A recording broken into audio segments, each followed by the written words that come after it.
Hello students, I am Anshika Sharma and I am studying in the Dr. Hosing Gaur Central University सागर। आज हम पढ़ने जा रहे हैं स्टैंडर्ड डेविएशन और वेरिएंस को। इसके पढ़ने से पहले हमें तीन चीज़ें आनी चाहिए जो कि हैं mean, median and mode. Mean simply average है, मीडियन मिडिल नंबर या मिडिल टर्म है और मोड फ्रिक्वेंसी है किसी भी नंबर की। चलिए, तो आज हम स्टैंडर्ड डेविएशन को पढ़ना स्टार्ट करते हैं। स्टैंडर्ड डेविएशन को पढ़ने से पहले हमें उसकी डिस्पर्जन को समझना जरूरी है। तो आइए फिर हम डिस्पर्जन से समझते हैं कि क्या मतलब है। डिस्पर्जन मतलब है डेटा को स्प्रेड करना या डेटा को स्प्रेड करने की समझ होना। डेटा को किस तरीके से स्प्रेड करेंगे, कैसे इसको समझेंगे, इस चीज़ को समझना क्या है, डिस्पर्जन है। तो यहाँ पे dispersion is a crucial concept in statics. Dispersion जो है वो एक बहुत इंपॉर्टेंट टॉपिक है स्टैटिक्स में, representing the spread and variability of data beyond mayor averages. ये स्प्रेड और वेरिएबिलिटी को शो करता है किसके, एवरेजेस के beyond. Understanding how data points differ from another, कैसे डिफर कैसे जो डेटा पॉइंट्स हैं वो डिफर हैं सेकंड एनोदर की मदद से, जैसे reliability, significance of statistical results. चलिए अब हम आगे देखते हैं, particularly in fields like education and finance where data variability is essential for informed decision making. अब हमें डिसीजन लेने के लिए, डेटा वेरिएशन को देखने के लिए, वेरिएबिलिटी को पता करने के लिए डिस्पर्जन का पता होना बहुत ही ज़रूरी है। आइए चलिए इसके आगे पढ़ते हैं। अब डिस्पर्जन पढ़ लिया तो डिस्पर्जन से एक नया टॉपिक अराइज होता है, वो है वेरिएंस। डिस्पर्जन ने अपन ने ये पढ़ा कि डेटा स्प्रेड किस तरीके से और कहाँ तक होता है। वेरिएंस में हमें ये होगा कि हम मेज़र कैसे करें उस डेटा स्प्रेड को, वो कहलाएगा वेरिएंस। या सिंपली कह सकते हैं कि डेटा पॉइंट्स को मीन से डिफर करना, वो कहलाएगा वेरिएंस। अब वेरिएंस को हम सिग्मा स्क्वायर से डिनोट करते हैं। तो हम इसका फॉर्मूला आपको नॉर्मली बताते हैं कि sigma square equal to summation x minus x bar का whole square divided by n. Here summation of x minus x bar. तो x माइनस एक्स बार क्या है, x जो है वो डेटा है और x बार जो है वो मीन है, डिवाइडेड बाय n, राइट। चलिए n नंबर ऑफ टर्म्स है। तो ये क्या करता है, मेजर्स टोटल डेटा स्प्रेड, कितना डेटा कहाँ तक फैला है, ये इस चीज़ को मेजर करता है। ये हमेशा नॉन नेगेटिव वैल्यू होती है और ये स्क्वायर डिस्टेंस को रिफ्लेक्ट करता है। इतना आया सभी को समझ में। फॉर्मूला क्या है, sigma square equal to summation x minus x bar divided by n, right. तो अब हम डेविएशन के बारे में पढ़ते हैं। डेविएशन क्या है, वेरिएंस और डेटा डिस्पर्जन के बारे में बताना, इट्स कॉल्ड डेविएशन, राइट। तो वेरिएंस क्या है, sigma square equal to summation of x minus x bar का whole square divided by n. तो जो सिग्मा स्क्वायर है उसको, स्क्वायर को हटा के स्क्वायर रूट में चेंज करना, इट्स कॉल्ड स्टैंडर्ड डेविएशन। है इतना समझ में। Standard deviation is essential for interpreting data spread. Data spread को पता करने के लिए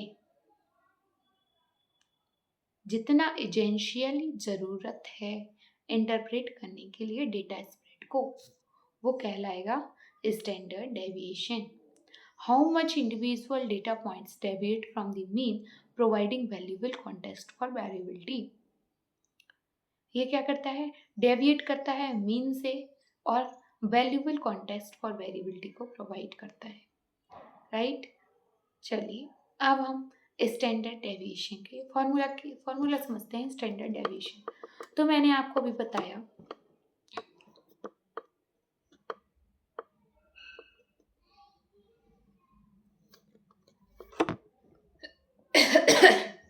हाँ, तो जो मैंने आपको अभी बताया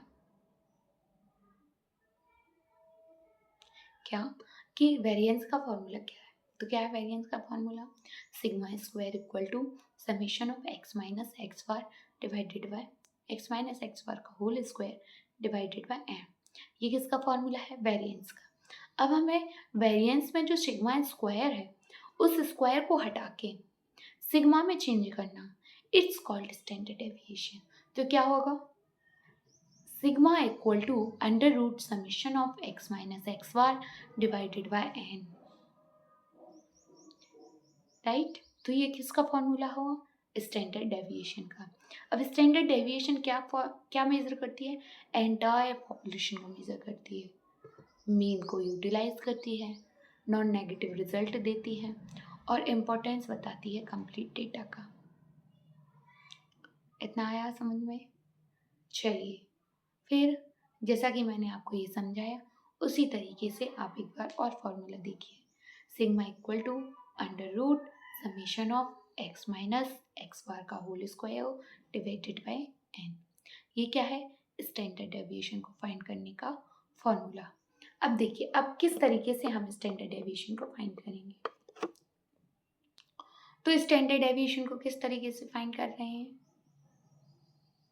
तो सबसे पहले हमें क्या निकालना पड़ेगा? Mean, right. तब अपन मीन निकाल लेंगे तो फिर उसके बाद हमें उसका डेविएशन पता करना पड़ेगा कि आखिर वो मीन से कहाँ कहाँ तक फैला हुआ है,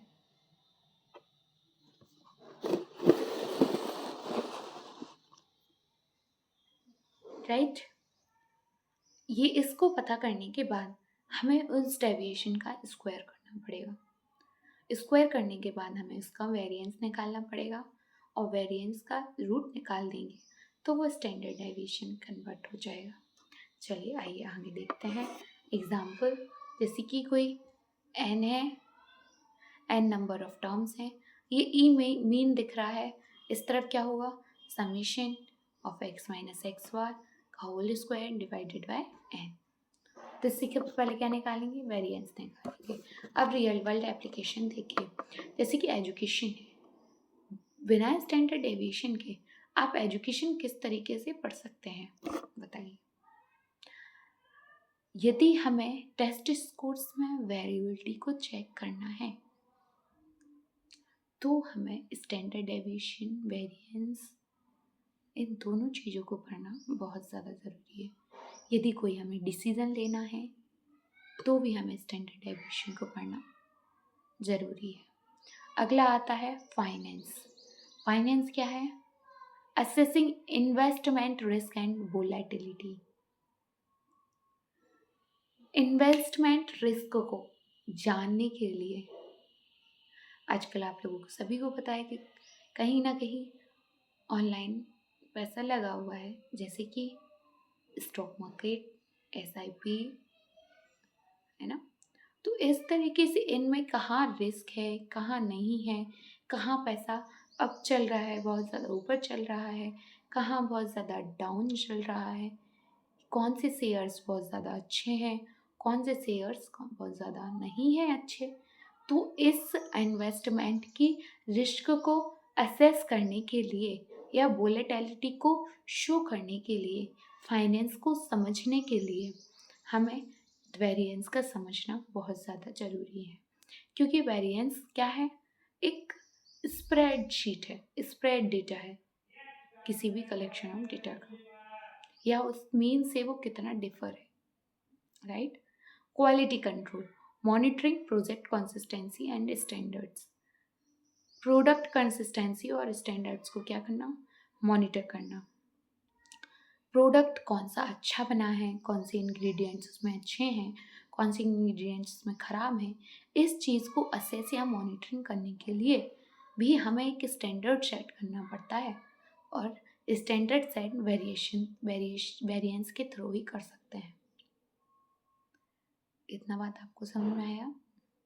तो ये हमें एक चीज़ में मदद करता है कि क्वालिटी भी कंट्रोल करता है। अब data science, understanding distribution and model errors, ये हमें डिस्ट्रीब्यूशन और एरर्स को समझने में मदद करता है। कैसे?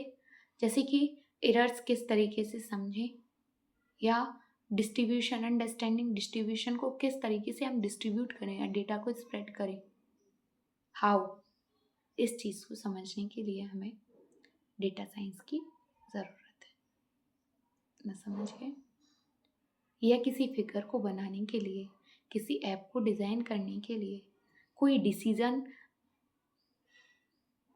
लेने की, इमीडिएट डिसीजन लेने के लिए हमें वेरिएंस और स्टैंडर्ड डेविएशन का आना बहुत ज़्यादा ज़रूरी है। आगे चलते हैं। Takeaways on variance and standard deviation, and understanding variance and deviation, standard deviation is essential for analyzing data and variability. Variability और डेटा स्प्रेस को एनालाइज करने के लिए वेरिएंस और स्टैंडर्ड डेविएशन बहुत एसेंशियल पार्ट है। These statistical tools allow us to quantify uncertainty and make informed decision based on data. ये हमें डेटा के बेस पे एक डिसीजन लेने के लिए बनाते हैं, अनसर्टेनिटी बताते हैं और क्वांटिफाई करते हैं, ठीक है, जो कि उस डेटा पर बेस्ड होगी। By mastering these concepts we enhance our analytical skill and apply them across various field effectively. अब हमें इस कॉन्सेप्ट को अच्छे से समझने के लिए सबसे ज़्यादा ज़रूरी है अपनी एनालिटिकल स्किल को समझना, उसके बाद इसको अप्लाई करना और डिफरेंट फील्ड्स में इसकी वेरिएबिलिटी और इफेक्टिव को जानना। Thank you. आई होप आपको ये टॉपिक समझ में आया होगा। नाउ अगला टॉपिक को हम थोड़ी देर से लेके फिर मिलते हैं।